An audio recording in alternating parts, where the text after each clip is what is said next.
नमस्कार दोस्तों, स्वागत है आप सबका हमारे YouTube चैनल CUET इंडिया पर। कैसे हैं आप लोग? उम्मीद है अच्छे होंगे। हम कर रहे हैं पीजी एंट्रेंस एग्जाम के लिए ज्योग्राफी। तो हमने अभी तक कहाँ तक खत्म कर लिया है? हमने इंडियन ज्योग्राफी के ऑब्जेक्टिव्स की पहली क्लास कर ली है। आज स्वागत है आप सबका इंडियन ज्योग्राफी के दूसरी क्लास में। तो देखिए, एग्जाम का पैटर्न क्या होता है। दरअसल एग्जाम का पैटर्न हर एवरी ईयर क्या बोलते हैं चेंज होता है। मतलब सिलेबस सेम रहता है लेकिन जो पैटर्न पूछने का है वो चेंज होता रहता है।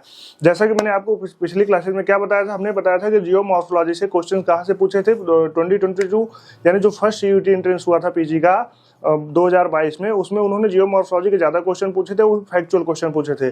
और जो 2023 में पेपर हुआ था वहां भी उन्होंने क्या बोलते हैं फिजिकल ज्योग्राफी में क्वेश्चन तो पूछे लेकिन कॉन्सेप्चुअल क्वेश्चन और ह्यूमन ज्योग्राफी से बहुत ज्यादा क्वेश्चन पूछ लिए थे और रीजन एक्सटेंशन वाले क्वेश्चन पूछ लिए थे। तो उसको ध्यान में रखते हुए हम दोनों क्वेश्चन को सॉल्व कर रहे हैं और ऐसे क्वेश्चन कर रहे हैं जो एग्जाम के पॉइंट ऑफ व्यू से एकदम करेक्ट हो। देखिए, मेन इंपॉर्टेंट ये है कि हम क्वेश्चन ऐसे कर रहे हैं जो उनके आने की संभावना ज्यादा किस लिए है, उनका कारण क्या है, उनके आने की ज्यादा संभावना होने का कारण क्या है। उनका कारण ये है क्योंकि क्या बोलते हैं हम जो प्रीवियस क्वेश्चन कर रहे हैं वो क्वेश्चन कहाँ से करें, हम JNU और DU और BHU जो प्रीवियस ईयर 10 साल का क्वेश्चन पेपर है वहां से हम क्वेश्चन को छाट रहे हैं और वहां से ला रहे हैं। हम आपके लिए 10 मार्च को ले आएंगे marathon class PG entrance exam के लिए। उस मैराथन क्लास में हम क्या करेंगे, हम करेंगे एक मैराथन क्लास में करेंगे हम JNU के 10 साल के प्रीवियस ईयर क्वेश्चन पेपर, दूसरी मैराथन क्लास में हम करेंगे DU के और तीसरी मैराथन क्लास में हम करेंगे BHU के प्रीवियस ईयर क्वेश्चंस। तो चलिए आज शुरू करते हैं इंडियन ज्योग्राफी की दूसरी क्लास, ऑब्जेक्टिव क्लास। तो शुरू करते हैं। तैयारी करते रहिए, जितना ज्यादा क्वेश्चन सॉल्व करेंगे उतना ज्यादा आपको एग्जाम में फायदा करेगा। ठीक, पहला क्वेश्चन पढ़िए। पहला क्वेश्चन क्या है? जेट स्ट्रीम से रिलेटेड है। क्या है जेट स्ट्रीम के बारे में? क्या क्वेश्चन है? हमने पढ़ा था जेट स्ट्रीम चलती कहाँ पर है, कहाँ चलती है, बताइए जल्दी से। जेट स्ट्रीम कहाँ चलती है, बताइए जल्दी से। हमने जब आपको बताया था जेट स्ट्रीम कहाँ चलती है, ट्रोपोस्फियर की अपर स्फीयर में, यानी अपर ट्रोपोस्फियर में। ठीक, तो इसको नोट करिए। और क्वेश्चन क्या पूछ रहा है हमसे? क्वेश्चन पूछ रहा है टाइप, किस टाइप की हवा है ये, तो जेट स्ट्रीम किस टाइप की हवा है, बताइए जल्दी से किस टाइप की हवा है जेट स्ट्रीम। देखिए, जेट स्ट्रीम क्या है? Geostrophic wind. हमने मानसूनी विंड भी बताया था, पीरियोडिक विंड भी और परमानेंट विंड्स के बारे में भी बात की थी। इंडिया में किस प्रकार का क्लाइमेट पाया जाता है? मानसूनी क्लाइमेट पाया जाता है। ठीक, तो इसको नोट कर लीजिएगा। और मानसूनी क्लाइमेट किस टाइप का होता है? साउथ वेस्ट होता है। कैसा होता है? साउथ वेस्ट होता है। एक चीज हमने और आपको बताई थी, जब हमने क्लाइमेटोलॉजी पढ़ा था तो हमने क्या बताया था, हमने आपको बताया था कि कोपेन ने इंडिया को कितने डिविजन्स में बांटा था, क्लाइमेटिक जोन्स में। बताइए जल्दी से कितने क्लाइमेटिक जोन्स में बांटा था? कोपेन ने इंडिया को 5 क्लाइमेटिक जोन्स में बांटा था। कितने में? 5 क्लाइमेटिक जोन्स में। ठीक, नोट कर लीजिए। और उसमें 5 तो मेन बताए थे, उसके बाद 4 और बांटे थे, टोटल 9 क्लाइमेटिक जोन। और वर्ल्ड को 5 क्लाइमेटिक जोन में बांटा था। इंडिया को टोटल 9 और वर्ल्ड को 5। ठीक, क्वेश्चन नंबर 2 क्या कह रहा है? Which of the following is not true about the jet stream. Jet stream को लेकर के कौन सा इसमें सही नहीं है, कौन सा सही नहीं है? देखिए, ऑप्शंस पढ़ते हैं, उसके बाद फिर हम बताते हैं कौन सा सही है कौन सा गलत है। क्या है पहला ऑप्शन? पहला ऑप्शन है the strength of easterly jet stream is related to the intensification of high pressure formed over the Indian Ocean.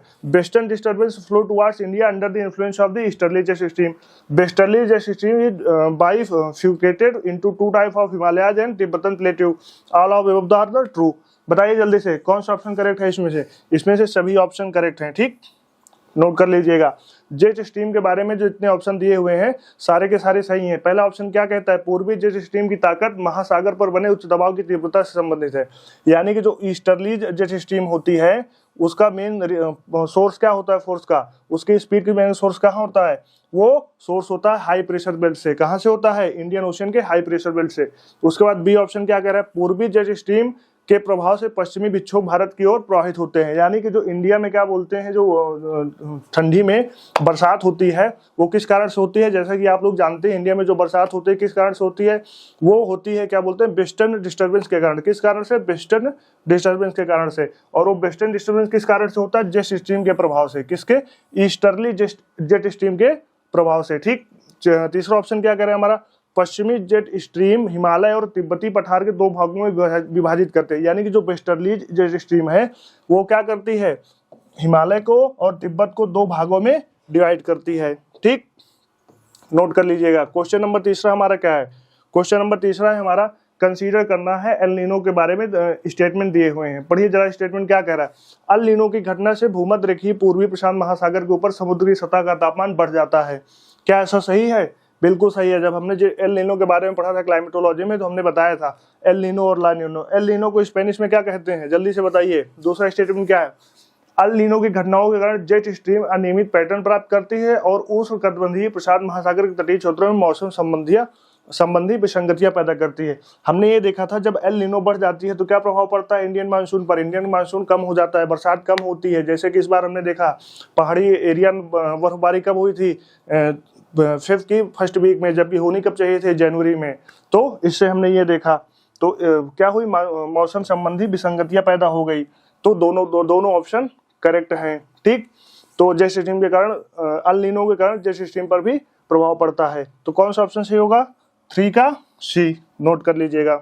चलते हैं नेक्स्ट क्वेश्चन पर, क्वेश्चन नंबर 4। क्वेश्चन नंबर 4 क्या कह रहा है हमारा, consider the following. El Nino के बारे में एक और क्वेश्चन है। हमने आपसे पूछा था अल नीनो को स्पेनिश में क्या कहते हैं, लिटिल बॉय कहते हैं। ठीक, क्वेश्चन नंबर 4 क्या कह रहा है, El Nino and La Nina are opposite phase of what is known as the El Nino southern oscillation cycle. ठीक, उसके बाद कह रहा है ENSO can be neutral, warm और कोल्ड। क्या ऐसा है, बताइए जल्दी से। दोनों सही है कि दोनों गलत हैं, बताइए जल्दी से। देखिए पहला तो सही है। कैसे, देखिए अल नीनो क्या है, वार्म करंट है, ला नीना क्या है, कोल्ड ओशियन करंट है। ठीक, उसको हो गया। दूसरा क्या है, ENSO can B cold, neutral और वार्म कोल्ड। ये दोनों की बात कर रहा है। ENSO को मतलब हो गया अल नीनो एंड सदर्न ऑसिलेशन, दोनों की बात कर रहा है, El Nino and southern oscillation. हमने ये देखा था कि अल नीनो तो वार्म करंट है, लेकिन सदर्न ऑसिलेशन क्या होता है, जब वो पॉजिटिव इंडेक्स होता है, यानी कि जब वो कोल्ड करंट पे होता है, तो क्या होता है, इंडिया का मानसून कैसा होता है, अच्छा होता है। लेकिन जब वो नेगेटिव इंडेक्स होता है तो उसका क्या प्रभाव पड़ता है, उसका प्रभाव ये पड़ता है कि इंडियन का मानसून बहुत गड़बड़ हो जाता है, ड्रॉट्स लेके आती है। कहाँ पर, इंडिया और ऑस्ट्रेलिया में। ठीक, तो इसका कौन सा ऑप्शन करेक्ट होगा, चौथे का D, all of the above. तीसरा ऑप्शन तो है ही नहीं इसमें।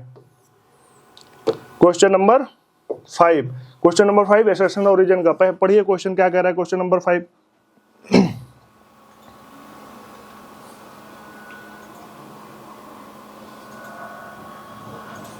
क्वेश्चन नंबर 5 कह रहा है the eastern coast of India is affected by tropical cyclone more than western coast. कह रहा है कि जो ईस्टर्न कोस्ट है इंडिया का, वहां पर ज्यादा साइक्लोन आते हैं, किसके तुलना में, वेस्टर्न कोस्ट यानी पश्चिमी कोस्ट। पश्चिमी कोस्ट कौन सा है, गुजरात और ये महाराष्ट्र, और जिसे हम क्या कहते हैं, कोरोमंडल तट कहते हैं। ठीक, कि कोकर तट कहते हैं, कोरोमंडल तट कौन सा है, ईस्टर्न कोस्ट है। ठीक है, तो और दूसरा क्या कह रहा है, tropical cyclone originate only the bay of Bengal. बताइए जल्दी से कौन सा ऑप्शन सही होगा, 5th का, बताइए। देखिए ओनली वाला ऑप्शन गलत है, ए सही है, A is true but R is false. क्यों, क्योंकि हमने ये देखा क्या बोलते हैं, जो साइक्लोन्स आते हैं, चक्रवात आते हैं, जैसे इस बार क्या बोलते हैं, चक्रवात जो आया था गुजरात की तट से टकराया था, यानी कि अरेबियन सी में भी उत्पन्न होते हैं, ओनली बे ऑफ बंगाल में उत्पन्न नहीं होते हैं। ठीक, नोट कर लीजिएगा। और ज्यादातर साइक्लोन कहाँ आते हैं, ईस्टर्न कोस्ट में आते हैं, जैसे उड़ीसा में हर साल साइक्लोन आता ही आता है। क्वेश्चन नंबर 6 क्या कह रहा है हमारा, क्वेश्चन नंबर 6 कह रहा है which one of the following date is correct of the normal withdrawal of south west monsoon from India territory. कह रहा है कि इंडिया से जो साउथ वेस्ट मानसून है, जो इंडिया का मानसून है, कब खत्म होता है, उसका जो क्या बोलते हैं एक्सपेक्टेड डेट निर्धारित की गई है, वो कौन सी है, बताइए जल्दी से। ऑप्शन है हमारे 1 सितंबर, 10 सितंबर, ये 5 नहीं 15 सितंबर है, उसके बाद 13 सितंबर है। बताइए जल्दी से कौन सा ऑप्शन करेक्ट होगा। देखिए इसमें करेक्ट होगा सी ऑप्शन, 15 सितंबर करेक्ट ऑप्शन है। ठीक, वो कैसे सर, वो ऐसे क्या बोलते हैं कि देखिए जो वेस्टर्न मानसून है वो आता कब है, देखिए केरल की तट पे तो आ जाता है जून में, यानी साउथ वेस्ट मानसून, वो जो केरल की तट में जून के फर्स्ट वीक में आ जाता है। लेकिन जो नॉर्थ इंडियन प्लेन में आता है वो कब आता है, नॉर्थ इंडियन प्लेन में जब आता है तो वो आ जाता है क्या बोलते हैं, जून के सेकेंड वीक, 10, 11 जून, 15 जून तक आ जाता है। वो लौटता कब है, यानी खत्म कब हो जाता है, तो वही बात हो रही है कि 15 सितंबर तक वो लौट जाता है। 15 सितंबर के बाद बारिश कहाँ होती है, बहुत कम बारिश होती है, बिल्कुल नहीं होती है। ठीक, क्वेश्चन नंबर 7 क्या कह रहा है हमारा, find the combination of two given areas where rainfall is characterised by tropical monsoon rain. देखिए 4 ऑप्शन दिए हुए हैं, इसमें से हमें फाइंड करना है ऐसे 2 ऑप्शन जहां पर जो बारिश कैसी होती है, ट्रॉपिकल मानसून रेन होती है। कौन सी होती है, ट्रॉपिकल मानसून होती है, मतलब उष्णकटिबंधीय वर्षा होती है। ठीक है, बताइए जल्दी से कौन सा करेक्ट होगा। देखिए सह्याद्री और गंगा डेल्टा, कश्मीर और लद्दाख वैली में कैसी रेन होती है, ट्रॉपिकल कहाँ से होगी, वहाँ ट्रॉपिकल नहीं होगी, या मानसूनी वहाँ से कैसे होगी, क्योंकि वो हिली एरिया है, वहाँ पर मानसूनी वर्षा नहीं होगी, वहां पर वर्षा होगी ही नहीं, या फिर सबसे ज्यादा क्या होगी, बर्फबारी होगी। ठीक है, नोट कर लीजिए। तो इसका कौन सा ऑप्शन करेक्ट होगा, बी ऑप्शन करेक्ट होगा। ठीक, वो ट्रॉपिकल रीजन्स में आते ही नहीं है, क्योंकि कोपेन ने क्या बताया था वो उसके बारे में, कश्मीर वैली और क्या बोलते हैं लद्दाख के बारे में किस रीजन में रखा था, ई मतलब कौन से रीजन में रखा था, पोलर रीजन में। तो ट्रॉपिकल रीजन कहाँ से हो जाएगा, सबसे पहली बात। ठीक, क्वेश्चन नंबर 8, क्वेश्चन नंबर 8 क्या कह रहा है हमारा, क्वेश्चन नंबर 8 कह रहा है find the sequence of the onset of south west monsoon of the flowing east areas from the earlier later date. यानी कि हमें ईस्ट एरिया से उनका जो कॉम्बिनेशन, मतलब सबसे पहले कहाँ आएगा, जैसे कि हमने जाना केरल के तट पर आएगा, उसके बाद कहाँ टकराएगा, उसके बाद कहाँ टकराएगा, कहाँ टकराएगा, वो क्रम पूछ रहा है। यानी कि पूर्व से लेके नॉर्थ इंडिया तक जहाँ तक आता है वो उसका क्रम पूछ रहा है। सबसे पहले कहाँ पहुंचेगा, उसके बाद कहाँ पहुंचेगा, उसके बाद कहाँ पहुंचेगा, पूछ रहा है। बताइए जल्दी से कहाँ पर पहुंचेगा सबसे पहले, क्वेश्चन नंबर 8 बताइए जल्दी से। देखिए हमने ये जाना था जब क्लाइमेटोलॉजी हम कर रहे थे तो हमने ये जाना कि केरला के तट से टकराएगा, लेकिन देखिए केरल के तट से टकराएगा, लेकिन उससे पहले अंडमान एंड निकोबार आएगा। तो सबसे पहले कहाँ पर आएगा, अंडमान निकोबार में, फिर केरल के तट पर आएगा। तो 3 हमारे सिर्फ एक ही ऑप्शन में है, तो सी करेक्ट होगा। सबसे लास्ट में कहाँ पर पहुंचेगा, बताइए जल्दी से, उड़ीसा पहुंचेगा। क्यों, क्योंकि वो रिवर्सल मानसून होगा, लौटते हुए, आते हुए नहीं। Arrange the cities from the higher to lower temperature, सबसे ज्यादा टेम्परेचर से लोअर टेम्परेचर पे अरेंज करना है उनके क्रम में। बताइए जल्दी सबसे ज्यादा टेम्परेचर किसका है, क्वेश्चन नंबर 9। देखिए हमने एक चीज जाना, इंडिया में सबसे गर्म जगह है कहाँ पर है, जैसलमेर में है। तो 4 ऑप्शन सिर्फ एक में है, तो ए ऑप्शन करेक्ट होगा। चलते हैं क्वेश्चन नंबर 10 पर। क्वेश्चन नंबर 10 क्या कर रहा है, find the sequence of higher to lower rainfall from the following areas of India. यानी सबसे ज्यादा बरसात कहाँ होती है और सबसे कम बरसात कहाँ होती है, उनको हमें क्रम में लगाना है, हायर टू लोअर रेनफॉल की एरिया के रेंज में लगाना है। देखिए ऑप्शंस क्या है हमारे, गंगा का डेल्टा, सह्याद्री, ईस्टर्न यूपी और नॉर्दर्न गुजरात। देखिए हम तो एक चीज जान गए, नॉर्दर्न गुजरात सबसे लास्ट में आएगा। ठीक, तो हमारे किन किन ऑप्शन में है, सी और ए में है। चलिए देखते हैं कौन सा पहले आएगा। क्वेश्चन नंबर 10, क्वेश्चन नंबर 10 में सबसे पहले कहाँ, देखिए सबसे पहले पहाड़ी इलाका में सबसे ज्यादा बारिश होगी, उसके बाद फिर प्लेन्स में बारिश होगी ना। तो 2, 1, 3, 4 सी करेक्ट होगा ऑप्शन। ठीक, नोट कर लीजिएगा। चलते हैं क्वेश्चन नंबर 11 पर। देखिए इंपॉर्टेंट क्या है, इंपॉर्टेंट ये क्वेश्चन हार्ड है, क्वेश्चन हार्ड या फिर क्या बोलते हैं इजी ना हो, इंपॉर्टेंट ये है क्वेश्चन ऐसे हो जो हमारे एग्जाम पॉइंट ऑफ व्यू से एकदम इंपॉर्टेंट हो। क्योंकि जो लास्ट ईयर हमने देखा गया था बहुत इजी क्वेश्चन भी थे, लेकिन ट्रिकी क्वेश्चन थे, समझ में नहीं आ रहा था, क्योंकि एक क्वेश्चन में 4 क्वेश्चन।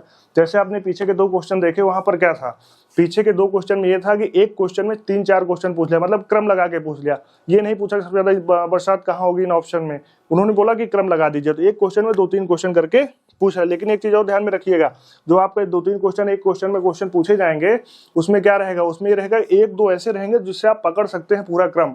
तो उस पर ध्यान रखिएगा और थोड़ा क्या बोलते हैं वहां पर दिमाग दौड़ाइएगा एग्जाम के टाइम, प्रेशर ना लेकर के कि क्या हो सकता है। हमने पढ़ा है कि पहाड़ों में बारिश ज्यादा होती है तो भाई सह्याद्री का होगा, उसके बाद फिर प्लेन्स में बारिश होती है तो उससे हम पकड़ लेंगे, या फिर जैसे हमने देखा सबसे कम गुजरात में बरसात होगी तो वहां से पकड़ लेंगे। चलिए क्वेश्चन नंबर 11 क्या कह रहा है, निम्नलिखित में से किसने देखा कि तिब्बती पठार का ग्रीष्म ताप भारत में मानसूनी परिसंचरण का सबसे महत्वपूर्ण कारण था। बताइए जल्दी से। क्वेश्चन नंबर 11, क्वेश्चन नंबर 11 क्या कह रहा है, क्वेश्चन नंबर 11 पूछ रहा है भारत में जो समर में टेम्परेचर हाई हो जाता है उसके बारे में पूछ रहा है कि किसने उसे पहचाना था, किसने उसके बारे में बताया था। तो किसने बताया था, कोटेश्वरम थे, एक जोग्राफर थे, कहाँ के थे, केरल के थे। ठीक, क्वेश्चन नंबर 12 क्या कह रहा है, the kind of vegetation found in Andaman and Nicobar island. Andaman और निकोबार आइलैंड में किस प्रकार का वेजिटेशन पाया जाता है। जब हमने आपको क्लाइमेटोलॉजी पढ़ाया था तो वहाँ हमने क्या बताया था, वहाँ हमने ये बताया था, क्या बोलते हैं, कोपेन ने जो इंडिया को 9 भागों में बांटा था उसमें अंडमान निकोबार को किस भाग में बांटा था, बताइए जल्दी से। और उसी हिसाब से हम देखेंगे किस रीजन में वो कौन सा वेजिटेशन पाया जाता है। बताइए जल्दी से। क्वेश्चन नंबर 12 बताइए जल्दी से। देखिए सेमी एरिड हो नहीं सकता क्योंकि ये डेजर्ट एरिया के बारे में बात करेगा।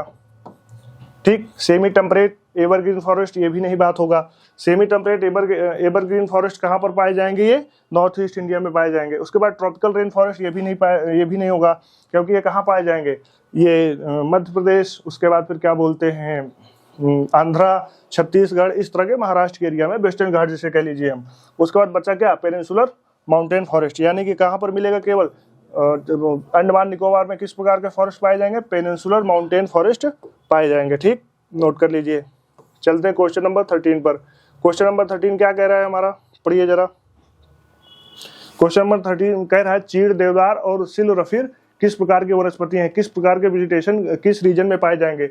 यानी कि चीड़ और देवदार के पेड़ किस प्रकार के वेजिटेशन में या किस प्रकार के क्लाइमेट में पाए जाएंगे, बताइए जल्दी से। क्वेश्चन नंबर 13 का देखिए, चीड़ और देवदार ऐसे पेड़ हैं जिन्हें बहुत कम पानी की जरूरत होती है। समझ रहे हैं क्या होगा? सबसे पहले जब पानी की कम जरूरत होगी तो क्या होंगे? ड्राई रीजन में पाए जाएंगे, एरिड रीजन में। तो एरिड और कोई है नहीं, तो कौन सा है? Dry temperate. ठीक, नोट कर लीजिएगा। चलते हैं क्वेश्चन नंबर 14 पर। क्वेश्चन नंबर 14 क्या कह रहा है?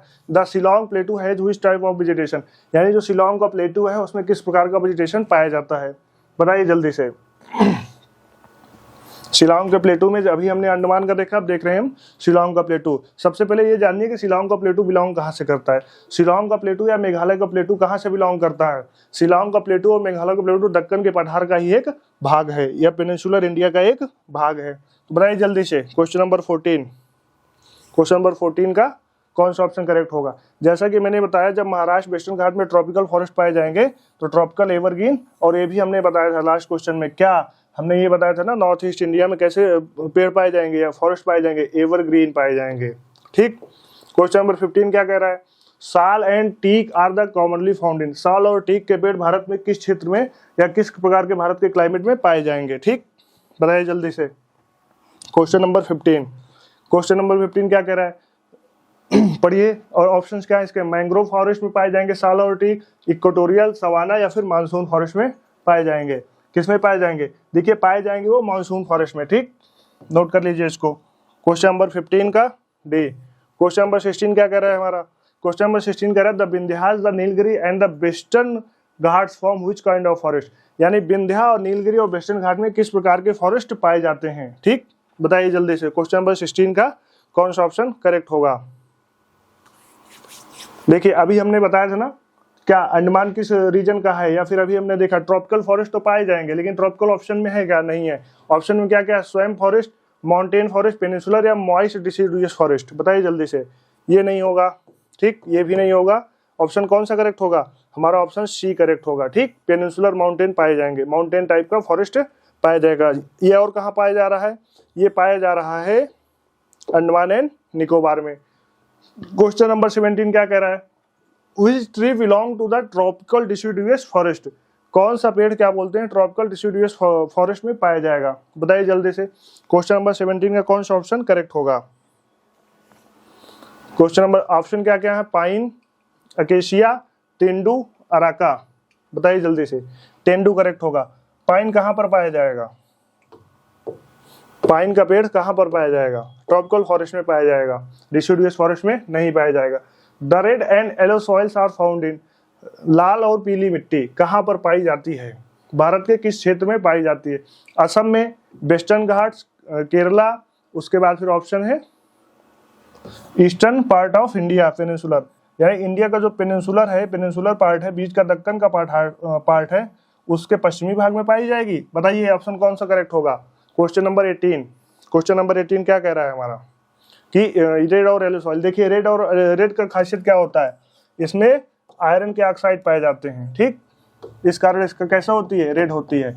एग्जाम्पल के तौर पर टेरा रोसा, क्या है टेरा रोसा? ये किससे बनी होती है? केमिकल वेदरिंग के द्वारा।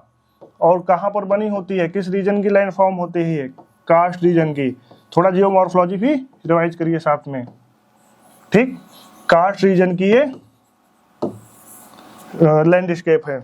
ठीक, तो किस रीजन में पाई जाएगी ये? Eastern part of the India, peninsular.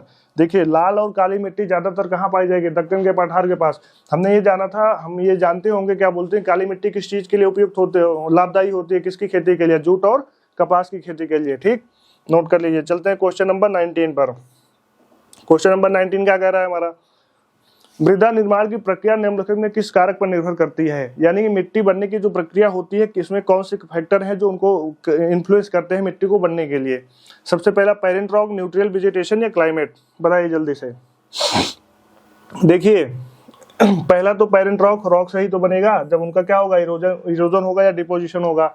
ठीक, कहीं से इरोजन होगा, ट्रांसपोर्ट होकर फिर डिपोजिशन होगा। उसके बाद न्यूट्रल वेजिटेशन का क्या अर्थ हो गया?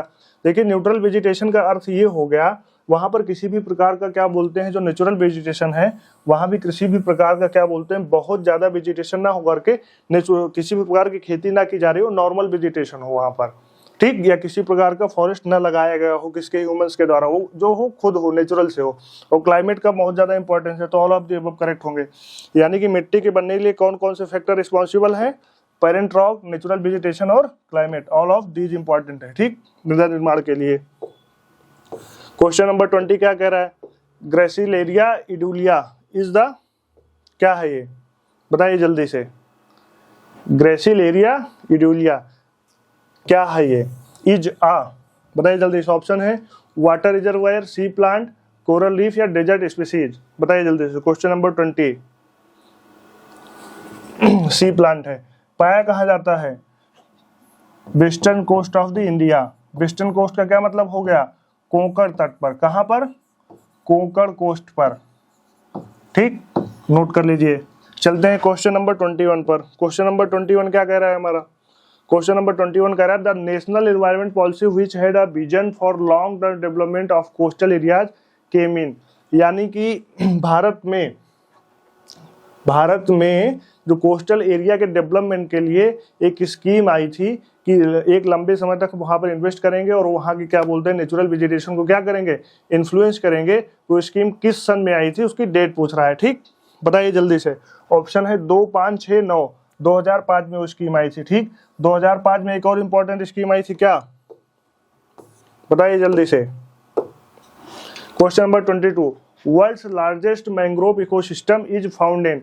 विश्व का सबसे बड़ा मैंग्रोव इकोसिस्टम कहां पर पाया जाता है, बताइए जल्दी से। क्वेश्चन नंबर 22 किस ऑप्शन में होगा?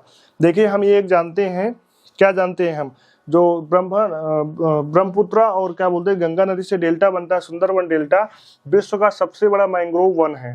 तो भाई वही तो होगा, इकोसिस्टम होगा, सुंदरबन डेल्टा है। कहाँ पर है? बंगाल में है, ठीक। और हम ये बंगाली टाइगर क्यों फेमस है? क्योंकि सुंदरबन में ही तो बंगाली टाइगर पाए जाते हैं, ठीक, नोट कर लीजिएगा, सबसे बड़ा इकोसिस्टम है। क्वेश्चन नंबर 21 क्या कह रहा है हमारा? वर्ल्ड लार्जेस्ट मैंग्रोव इकोसिस्टम हो गया है। क्वेश्चन नंबर 23 क्या है, पढ़िए जरा तो। Which of the following regions of India is endowed with coral reefs? यानी इंडिया के किस कोस्ट पर कोरल रिफ्स पाई जाती हैं? कोरल रिफ्स, तो हमने कोरल रिफ्स के बारे में क्या क्या जाना था?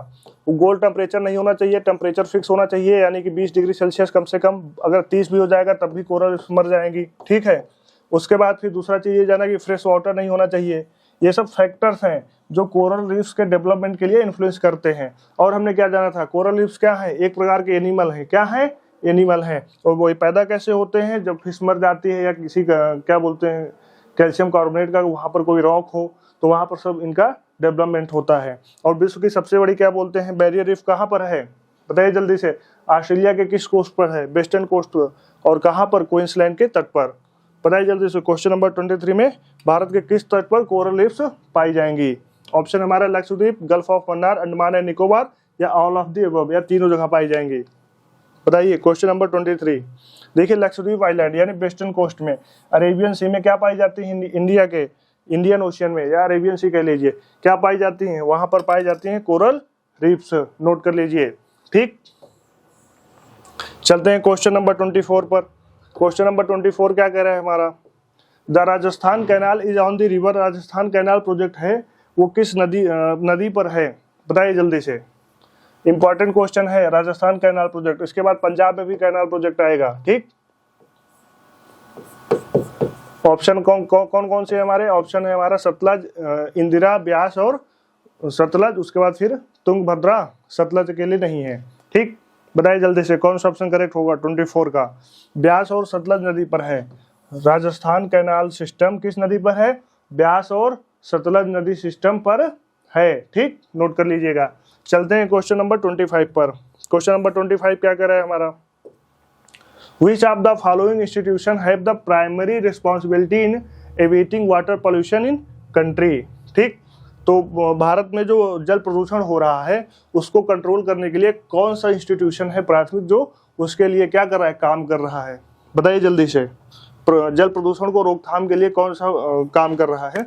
कौन सा इंस्टीट्यूशन है, बताइए जल्दी से। क्वेश्चन नंबर 25 देखिए, National Green Tribunal, Central Pollution Control Board, Supreme Court of India या Central Water Commission. Question number 25 देखिए, जो एनजीटी है, नेशनल ग्रीन ट्रिब्यूनल है, ये कहाँ पर है, इसका मुख्यालय दिल्ली में है। और ये किसके लिए है, ये एयर पॉल्यूशन की कम करने के लिए है। ठीक, किसके लिए है, एयर पॉल्यूशन कंट्रोल के लिए है। और ये इसका करेक्ट ऑप्शन होगा सेंट्रल पॉल्यूशन कंट्रोल बोर्ड। ठीक, क्वेश्चन नंबर चलते हैं 26 पर। क्वेश्चन नंबर 26 क्या कह रहा है हमारा, Hariyali water set development project aim. देखिए, Hariyali water set development project है, उसका मेल क्या बोलते हैं, मेन वो क्या है, एम क्या है उसका। ठीक, ऑप्शन में क्या क्या है हमारे, ऑप्शन है giving irrigated water to rural farmers, यानी कि गांव के ग्रामीण क्षेत्रों में क्या बोलते हैं, जो किसान हैं उनके लिए इरिगेशन की व्यवस्था करना। दूसरा ऑप्शन क्या है, जल संचयन संरचनाओं का निर्माण, यानी कि वाटर हार्वेस्टिंग स्ट्रक्चर का, यानी कि पानी के स्रोतों का निर्माण करना। या फिर conserving water for drinking, irrigation, fisheries and forest, यानी कि इसके डेवलपमेंट के लिए, हरियाली प्रोजेक्ट के लिए। देखिए, हरियाली नाम से ही है, तो सबसे पहले तो फॉरेस्ट ऑप्शन में होना ही चाहिए, तो फॉरेस्ट है। उसके बाद हमारा चौथा ऑप्शन क्या है, बिल्डिंग स्प्रिंकलर्स फॉर इरिगेशन। बताइए जल्दी से कौन सा क्वेश्चन नंबर 26 का कौन सा ऑप्शन करेक्ट होगा। ठीक, देखिए, हरियाली के जैसा कि नाम से हमें पता चल रहा है, ये जंगलों में पानी का एक स्रोत बनाने के लिए प्रोजेक्ट डेवलपमेंट किया गया था। ठीक है, ये प्रोजेक्ट, इसका मेन एम यही है। मेन एम क्या है, ये अच्छा है कहाँ, ये दरअसल है क्या बोलते हैं, हरियाणा और उत्तर प्रदेश के बॉर्डर्स पर है।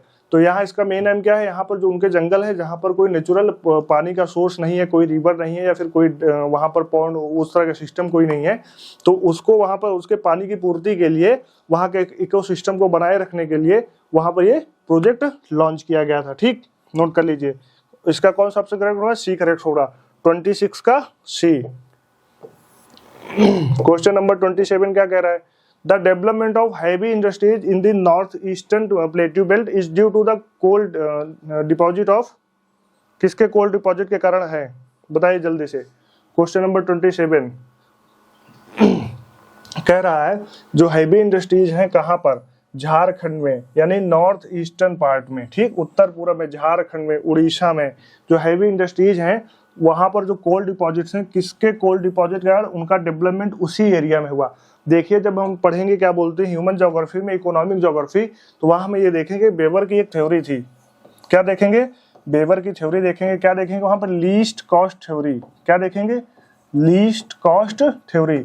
उन्होंने लीस्ट कॉस्ट थ्योरी के माध्यम से बताया है, जब किसी भी रॉ मटेरियल की जितनी भी दूरी कम होगी, उतना ही उसके प्रोडक्शन में कॉस्ट कम होगा। जैसे अगर कोल क्या बोलते हैं, झारखंड, उड़ीसा या छत्तीसगढ़ में पाया जाता है, जो नॉर्थ ईस्टर्न पार्ट है इंडिया का, और वहाँ पर पाया जाता है, लेकिन अगर वो फैक्ट्री क्या बोलते हैं मुंबई में लगा दी जाएगी, तो कोयला यहाँ से वहाँ ट्रांसफर होगा, क्योंकि मेन एनर्जी का सोर्स क्या है, कोयला ही तो है वहाँ की जितनी इंडस्ट्रीज हैं। तो मेन इंडस्ट्रीज का जब कोयला यहाँ से वहाँ ट्रांसफर होगा, तो उनका कॉस्ट कितना पड़ जाएगा, बहुत ज़्यादा कॉस्ट पड़ जाएगा। इससे इंडस्ट्रीज का डेवलपमेंट वहीं होता है जहाँ पर ट्रांसपोर्टेशन, उनके प्रोडक्ट तैयार होने के बाद जो ट्रांसपोर्टेशन का कॉस्ट आएगा वो फैक्टर नहीं है, क्योंकि वहाँ से उड़ीसा के कोर्ट से या कलकत्ता या चेन्नई के कोर्ट से ट्रांसफ़र हो सकते हैं। लेकिन जो कोयला का ट्रांसफ़र है यहाँ से वहाँ जाने का, उससे बहुत फैक्टर करता है। तो कौन सी कोल माइन है, इस क्वेश्चन के पूछने का मेन उद्देश्य क्या है, मेन उद्देश्य ये है कौन सी कोल माइन है जिसके कारण वहाँ पर हैवी इंडस्ट्रीज का डेवलपमेंट हुआ है। ऑप्शन में हमारे Jhunjhun Khetri, Damodar valley and Chhattisgarh, Raniganj and Palamu, Balaghat या छिंदवाड़ा। बताइए जल्दी से क्वेश्चन नंबर 27 का। देखिए, दामोदर वैली एंड छत्तीसगढ़ में झरिया कोल रिजर्व झारखंड में है। उसके बाद छत्तीसगढ़ में भी रानीगंज कोल रिजर्व क्या बोलते हैं बहुत ज्यादा है। उसके बाद फिर दामोदर वैली प्रोजेक्ट है, जिससे क्या है पानी का सोर्स, मेन जो दो सोर्स चाहिए किसी इंडस्ट्री के डेवलपमेंट के लिए, एनर्जी या फ्यूल सोर्स या फॉसिल फ्यूल्स, और दूसरा क्या बोलते हैं पानी। तो दोनों सोर्स कहाँ पर है, नॉर्थ ईस्टर्न पार्ट में अवेलेबल है। तो इसलिए वहाँ पर heavy coal industry, heavy industries या स्टील इंडस्ट्रीज का डेवलपमेंट हुआ। क्वेश्चन नंबर 28 क्या कह रहा है हमारा, क्वेश्चन नंबर 28 कह रहा है ऑलमोस्ट ऑल ऑफ आयरन और production of India 96% is confined which of the following state.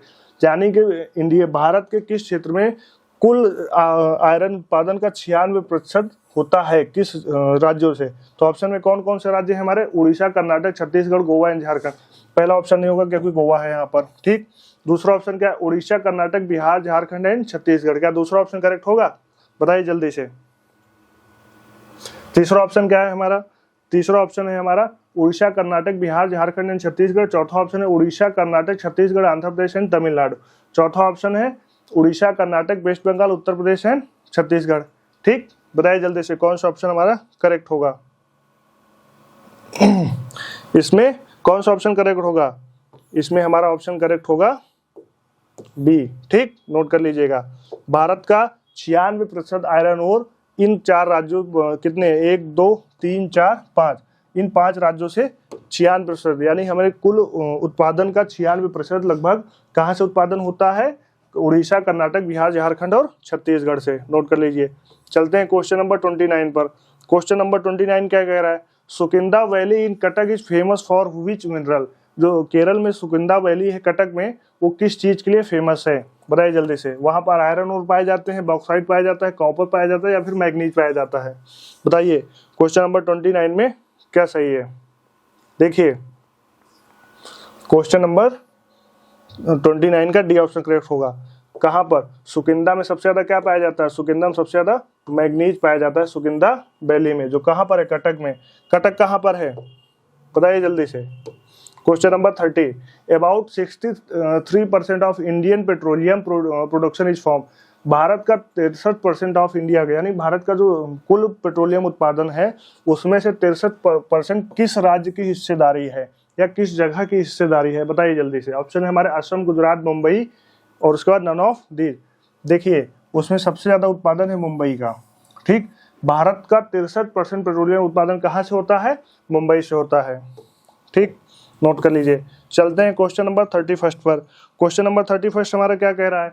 The monazite sands of Kerala are rich in. Kerala में जो मोनाजाइट सैंड है किस उसमें मेटल में रिच है? बताइए जल्दी से। ऑप्शन हमारा कोल, थोरियम, यूरेनियम और प्लेटिनियम। किस में रिच है? थोरियम में रिच है। क्वेश्चन नंबर चलते हैं हम 32 पर। क्वेश्चन नंबर 32 क्या कह रहा है हमारा? Where is the largest solar plant of India? Non renewable energy के बाद हमारा कहाँ पर आ गए? हम रिन्यूएबल एनर्जी पे आ गए। यानी कि जो इंडिया का सोलर प्लांट है, सबसे बड़ा सोलर प्लांट कहाँ पर है? बताइए जल्दी से। क्वेश्चन नंबर 32 ऑप्शन है हमारा उड़ीसा, राजस्थान, महाराष्ट्र और तमिलनाडु। देखिए भारत का सबसे बड़ा सोलर प्लांट तमिलनाडु में है। ठीक, नोट कर लीजिएगा। चलते हैं क्वेश्चन नंबर 33 पर। क्वेश्चन नंबर 33 क्या कह रहा है? नागरकोइल और जैसलमेर किसके प्रभावी उपयोग के लिए प्रसिद्ध हैं? नागरकोइल और जैसलमेर में सबसे ज्यादा क्या बोलते हैं, किस चीज का उत्पादन होता है, वो किसके लिए प्रसिद्ध है? बताइए जल्दी से। ऑप्शन हमारा tidal energy, geothermal energy, wind energy या बायोगैस के लिए। क्वेश्चन नंबर 33 बताइए जल्दी से। सबसे ज्यादा विंड एनर्जी के लिए। विंड मिल्स है कहाँ पर सबसे ज्यादा? राजस्थान और नागरकोइल में, यानी कि जैसलमेर और नागरकोइल में। क्वेश्चन नंबर 34 क्या कह रहा है हमारा? Which place in India ideal for utilizing tidal energy? देखिए हमने जब टाइड्स के बारे में पढ़ा था तो हमने ये देखा था टाइडल एक प्रकार की एनर्जी है जो ग्रेविटेशनल फोर्स के पुल के कारण होता है, मून एंड सन के कारण, जिससे ऊर्जा भी पैदा की जा सकती है। बहुत सारे यूरोपियन कंट्रीज हैं जो ऊर्जा उनसे पैदा कर रहे हैं। ब्रिटेन का 90% कोल रिजर्व खत्म हो चुका है, तो किस पर उसकी एनर्जी चल रही है? ज्यादातर रशिया से नेचुरल गैस के इंपोर्ट पर, और दूसरा चीज किस पर है? रिन्यूएबल सोर्सेज पर, यानी कि सोलर सिस्टम। और सोलर सिस्टम तो काम ही नहीं करता तो टाइड्स वगैरह पर डिपेंडेंट है। बताइए जल्दी से भारत में कहाँ पर क्या बोलते हैं टाइडल एनर्जी का उपयोग किया जा रहा है, कहाँ से टाइडल एनर्जी का यूटिलाइज हो रहा है? बताइए जल्दी से। ऑप्शन नंबर 30, क्वेश्चन नंबर 34 का कौन सा ऑप्शन करेक्ट होगा? देखिए ए, गल्फ ऑफ कच्छ, यानी कि गुजरात। ठीक, गुजरात में जो टाइड्स आती हैं वहां पर उस टाइडल एनर्जी का उपयोग करके ऊर्जा बनाई जा रही है। Question number 35, match the following. Question number 35 क्या है? क्या क्या मैच कराना है हमको? हमारा है forms of non conventional energy, यानी कि ऐसी ऊर्जा जो रिन्यू की जा सके, और कहाँ कहाँ पर उनका प्रोडक्शन हो रहा है या फिर कहाँ पर वो उपयोग में लाई जा रही हैं। ठीक, बताइए जल्दी से। ऑप्शन है हमारे जियोथर्मल, टाइडल, विंड, सोलर, और ऑप्शन है मुफद्दल, अहमदाबाद, मद्रास और मणिकरण। बताइए जल्दी से। देखिए जियोथर्मल एनर्जी का सबसे फेमस क्या बोलते हैं, मणिकर्ण है। उसके बाद फिर टाइडल क्या बोलते हैं, टाइड फोर्स का, मद्रास, ठीक। उसके बाद फिर विंड का मुफद्दल, उसके बाद फिर सोलर एनर्जी के लिए अहमदाबाद, ठीक। नोट कर लीजिएगा, ये जगहों की बात कर रहा है। जैसे कि हमने देखा था लास्ट क्वेश्चन के पहले, हमने वहां पर क्या देखा था, सबसे ज्यादा सोलर एनर्जी के प्लांट्स कहां पर है, सोलर प्लांट्स कहां पर हैं, सोलर प्लांट सबसे ज्यादा तमिलनाडु में है, ठीक। ये स्पेसिफिक प्लेस की बात कर रहा है। तो कौन सा ऑप्शन करेक्ट होगा, हमारा डी ऑप्शन करेक्ट होगा, 35 का डी। नोट कर लीजिए।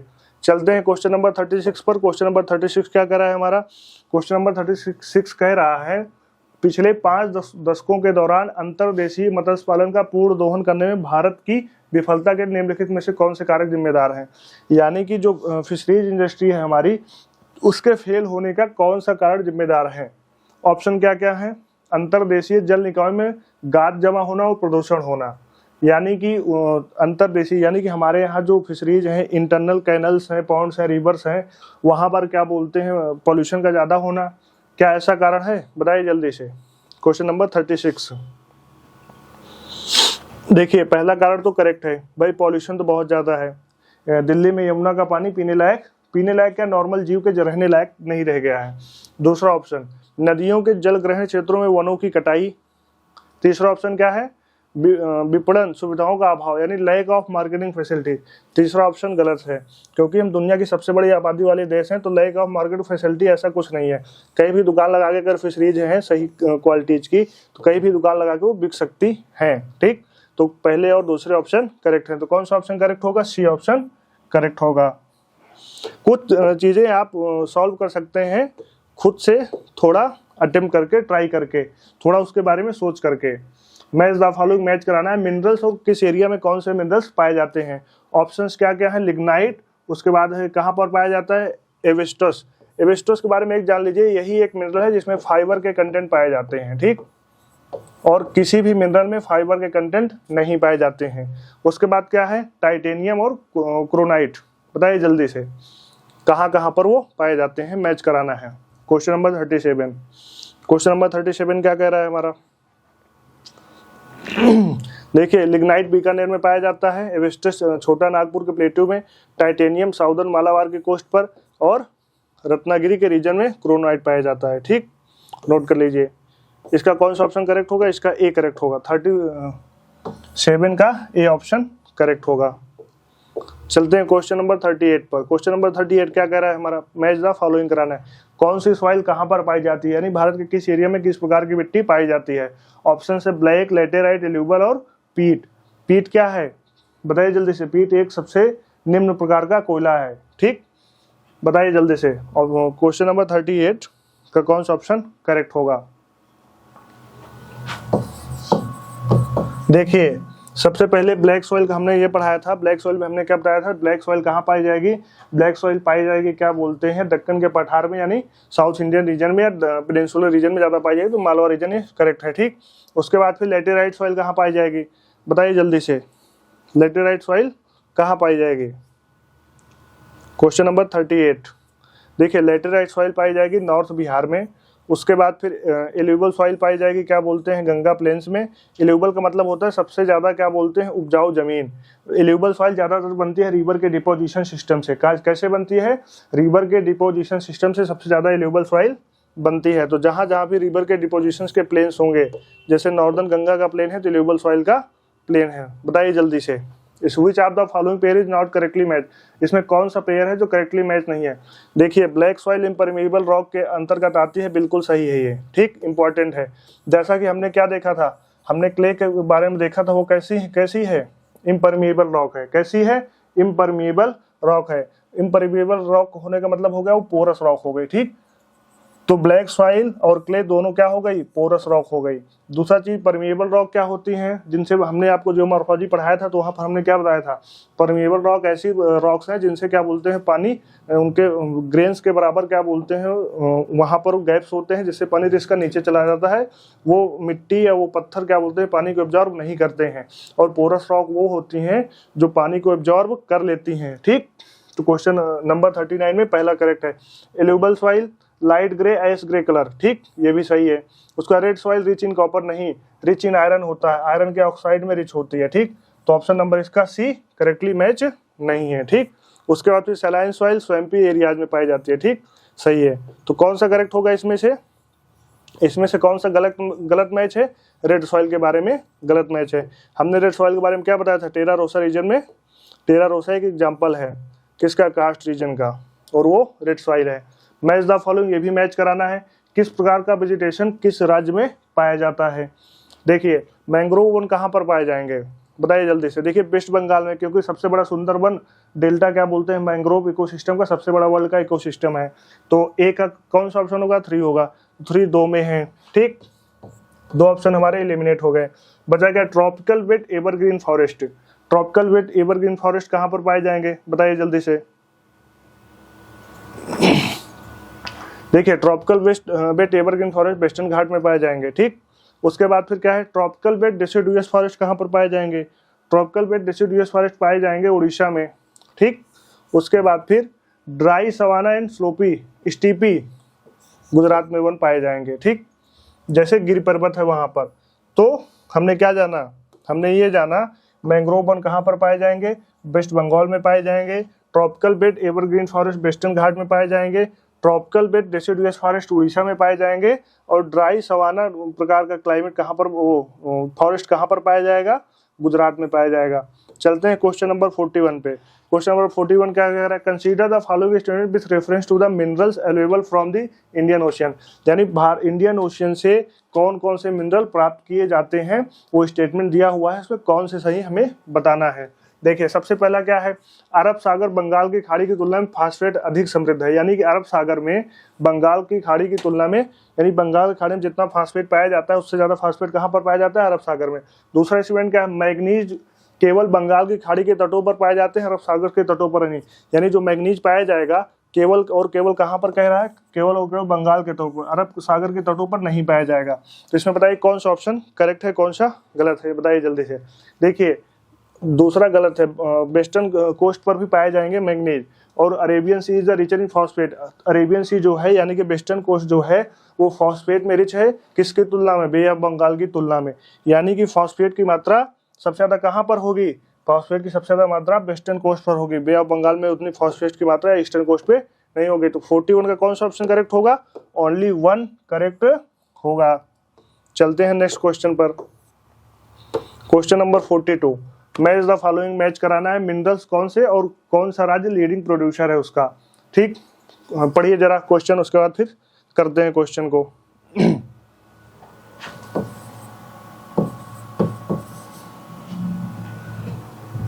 क्रोमाइट, क्रोमाइट का सबसे ज्यादा प्रोडक्शन उड़ीसा करता है, ठीक, नोट कर लीजिए। उसके बाद फिर क्या है? उसके बाद है जिप्सम। जिप्सम का सबसे ज्यादा प्रोडक्शन क्या कौन सा करता है? राजस्थान करता है, ठीक, जिसे हम पीओपी कहते हैं। उसके बाद फिर एपेटाइट का प्रोडक्शन सबसे ज्यादा झारखंड करता है और सिलीमेनाइट का मेघालय, ठीक, नोट कर लीजिए। कौन सा ऑप्शन करेक्ट होगा फिर? 42 का डी ऑप्शन करेक्ट होगा, ठीक, नोट कर लीजिएगा। चलते हैं नेक्स्ट क्वेश्चन पर, और क्वेश्चन को आप ध्यान से लगाते रहिए, क्वेश्चन अच्छे से पढ़िए तब समझ में आएंगे, ठीक। क्वेश्चन क्या कह रहा है? Which of the following pair is correctly matched. कौन सा पेयर करेक्टली मैच्ड है? करेक्टली मैच्ड है, पेयर से नहीं होगा, स्टेटमेंट है ये, पेयर नहीं। व्हिच स्टेटमेंट इज करेक्टली, इसमें कौन कौन से स्टेटमेंट करेक्ट हैं? स्टेटमेंट क्या है? Centre for environmental management of degraded ecosystem new Delhi. यानी कि जो इन्वायरमेंटल मैनेजमेंट का सिस्टम वो है, सेंटर है, वो उसका जो हेड ऑफिस है कहाँ पर है? नई दिल्ली में है। दूसरा ऑप्शन क्या है? Centre of social forestry and eco rehabilitation Allahabad में है, या national coral leaf research centre कहाँ पर है? तिरुवनंतपुरम में है। बताइए जल्दी से 43 का कौन सा ऑप्शन करेक्ट है और कौन से गलत है? देखिए 43 के ओनली 2 और 3 करेक्ट हैं, यानी कि पहला गलत है। दूसरा क्या सही है? जो सोशल फॉरेस्ट्री डिपार्टमेंट है इकोसिस्टम के लिए, वो कहाँ पर है उसका मेन? इलाहाबाद या फिर प्रयागराज में, ठीक, प्रयागराज में। उसके बाद क्या कह रहा है? National coral reef research centre कहाँ पर है? तिरुवनंतपुरम में है, नोट कर लीजिएगा। चलते हैं क्वेश्चन नंबर 44 पर। क्वेश्चन नंबर 44 क्या कह रहा है हमारा? क्वेश्चन नंबर 44 है match the following. Match the following कराना है, हाइड्रो इलेक्ट्रिक पावर प्लांट और कौन किस स्टेट में है उसके बारे में हमें मैच कराना है। तो कौन कौन से किस स्टेट में है, देखिए सबसे पहले कोपाली पावर प्रोजेक्ट, डूलहस्ती, और फिर कौन सा है कोन्या, उसके बाद फिर रंग नदी किस स्टेट में है, बताइए जल्दी से।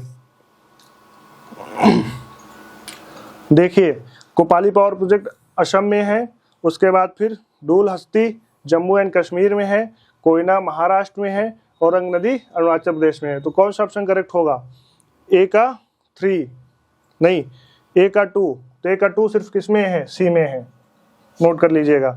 तो 44 का सी ऑप्शन करेक्ट है। पावर प्रोजेक्ट आप याद कर लीजिए, वो रेगुलर पावर प्रोजेक्ट बाद याद करिए कि सरदार वल्लभ भाई या रिहन नदी पर है, ये प्रोजेक्ट कहाँ पर है, ये वैली कहाँ पर, क्योंकि रेगुलर जीएस के क्वेश्चन हो गए। आप ज्योग्राफी का एंट्रेंस एग्जाम दे रहे हैं तो आप थोड़ा यूनिक कुछ याद करिएगा, क्योंकि जो हमने जब रिसर्च किया इसके बारे में, हमें रिसर्च में क्या मिला, हमने रिसर्च में ये मिला, क्या बोलते हैं, जो क्वेश्चन डीयू और जेएनयू और बीएचयू के प्रीवियस ईयर पेपर्स में आए हैं वो क्वेश्चन जीएस से थोड़ा इतर क्वेश्चन है, क्वेश्चन है जीएस पोर्शन से ही, मतलब इंडियन ज्योग्राफी से जो क्वेश्चन पूछे गए थोड़ा इतर अलग से क्वेश्चन है, क्यों रेगुलर क्वेश्चन जीएस में किसी भी एग्जाम में आपको कंपटीशन के नहीं मिलेंगे, थोड़ा इतर टाइप के हैं, ठीक, मैच करते रहेंगे लेकिन थोड़ा अलग से हैं। क्वेश्चन नंबर 45 क्या है, लिस्ट 1 मैच कराना है हमको, और क्या है बायोस्फीयर और किस स्टेट में कौन सा बायोस्फीयर है, बताइए जल्दी से। देखिए पंचमढ़ी बायोस्फीयर मध्य प्रदेश में है, तो ए का 2 किस में है, सिर्फ एक ही ऑप्शन में डी करेक्ट होगा, ठीक।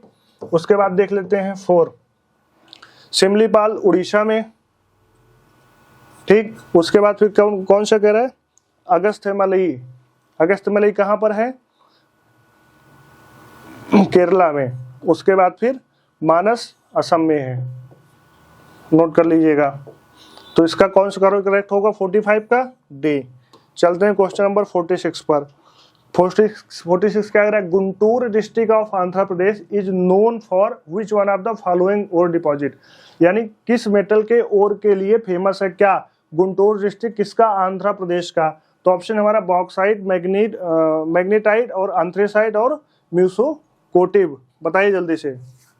म्यूकोबाइट 46 का किसके लिए फेमस है, देखिए Guntur district of Andhra Pradesh magnetite के और डिपॉजिट के लिए प्रसिद्ध है, तो 46 का बी हो गया। चलते हैं क्वेश्चन नंबर 47 पर। Jharkhand ranks third after which one of the following group of state in availability of coal reserve, Jharkhand का तीसरा स्थान है कोल रिजर्व में। तो शुरू के 2 राज्य कौन से हैं जिसके बाद झारखंड का नंबर आता है, तो ऑप्शन हमारा वेस्ट बंगाल छत्तीसगढ़, उड़ीसा छत्तीसगढ़, उड़ीसा वेस्ट बंगाल और छत्तीसगढ़ और कर्नाटक। तो बताइए जल्दी से 47 का, देखिए टॉप करता है उड़ीसा कोल रिजर्व में, उसके बाद है छत्तीसगढ़, तीसरे पे आता है झारखंड। नोट कर लीजिएगा सबसे ज्यादा कोल रिजर्व भारत में कहाँ पर है, उड़ीसा के पास, उसके बाद फिर छत्तीसगढ़, उसके बाद फिर झारखंड का नंबर आता है। झारखंड में जो सबसे बड़ी कोल माइन है वो है झरिया, कौन सी है, झरिया, ठीक।